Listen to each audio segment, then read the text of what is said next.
নিশা পরশুরামকে বলছে, আপনারা কয়েকটা দিন বাড়িতে ছিলেন না। পরশুরাম বলছে, হ্যাঁ আপনি? নিশা বলছে, মাঝে মধ্যেই আসি, ওই নুন হলুদ আর একটু তেজপাতা ফুরিয়ে যাই। নিশা বলছে, বাচ্চাগুলোকেও তো দেখি না, বাচ্চাগুলো কি মিষ্টি বাচ্চা। পরশুরাম বলছে, হ্যাঁ ওরা বিয়ে বাড়িতে গেছে। তখন নিশা বলছে, কার বিয়ে?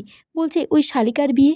পরশুরাম নিশাকে বলছে, আপনার স্বামীকে তো কখনো দেখিনি। নিশা বলছে, আমার স্বামী সকালে বেরোই, রাত্রে ফেরে, ওই বীমা কোম্পানির এজেন্ট। তখন পরশুরাম বলছে, আমি নিজেই বীমা কোম্পানির একজন এজেন্ট। পরশুরাম বলছে, কেন, আপনার কি কোনো সন্দেহ আছে? নিশা বলছে, না, একদিন দেখলাম আপনি মারপিট করছেন, কি শক্তি আপনার গায়ে। পরশুরাম বলছে, আপনি কি নজর রাখছেন নাকি? তখন নিশা বলছে, কেউ না কেউ তো নজর রাখছেই, মনে রাখবেন মাথার উপর ভগবান কিন্তু সবসময় নজর রাখছে।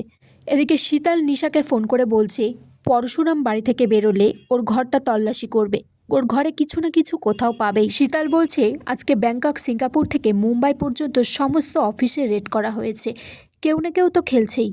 পরশুরাম তখন মায়াকে ফোন করে বলছে, আমার নিচের ফ্ল্যাটে যে নিশা বলে মহিলাটি থাকে, ও কিন্তু প্রচুর ধরিবাজ মহিলা, ওভার স্মার্ট, আমার সাথে কফি খেতে যেতে চাইছে। মায়া তখন বলছে, খুব সাবধানে কিন্তু বস, তুমি কি কফি খেতে যাবে? পরশুরাম বলছে, যাব মায়া, তারপরে তো হবে আসল খেলা শুরু। বিষ্ণুর ষষ্ঠ অবতার পরশুরামের হাতে ছিল কুঠার, আর এই কমন ম্যান পরশুরামের হাতে আছে প্রহার আর পিস্তল। এদিকে তটিনীর বাবার বাড়িতে হই হুল্লোড় নাচ গান হচ্ছে।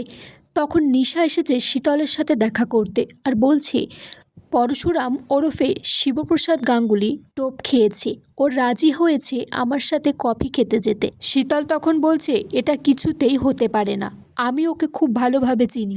নিশা বলছে, ছাড়ো তো, সব পুরুষ মানুষকে আমার চেনা আছে, বউ অন্ত প্রান্ত এখন। শীতল বলছে, পরশুরাম সুন্দরী মহিলাদের ফাঁদে পা দেওয়ার মতো পুরুষই না। মায়া তখন পরশুরামকে ফোন করে জানায় যে, আমি তোমার কথা মতো নিশার উপর নজর রাখছি। ও একটা স্মার্ট ড্রেস পরে বাইক থেকে নেমে একটা ঘরে ঢুকলো, যেখানে শীতল আর বাপ্পার আছে। তখন লাড্ডু পিকো এসে বলছে, পা, জানো তো কত রকমের খাবারের আইটেম হয়েছে? পিকো বলছে, পা, এরকম সঙ্গীত আমার বিয়েতেও করবে তো? বিজিত লাহিড়ী তখন তটিনীকে ফোন করে বলছে, নমস্কার দিদি, এই অধমের নাম বিজিত লাহিড়ী। তটিনী বলছে, হ্যাঁ নিজেকে ভালোই চিনেছ, তুমি একটা অধমই বটে। বিজিত বলছে, আমি আপনার মুখোশ টেনে খুলে ফেলে দেব। কথায় আছে না, খাচ্ছিলে সুখে, কাল হলো এরে গরু কিনে। তটিনী তখন বলছে, এরে গরু কিনে না, এরে গরুকে বাড়ির জামাই করে তোমার। তটিনী বলছে, তুমি যদি উল্টো খোপড়ির লোক হও, তোমার ওই খোপড়ি আমি ঝুলিয়ে রেখে দেবো উল্টো করে, তাহলে সিধে হয়ে যাবে।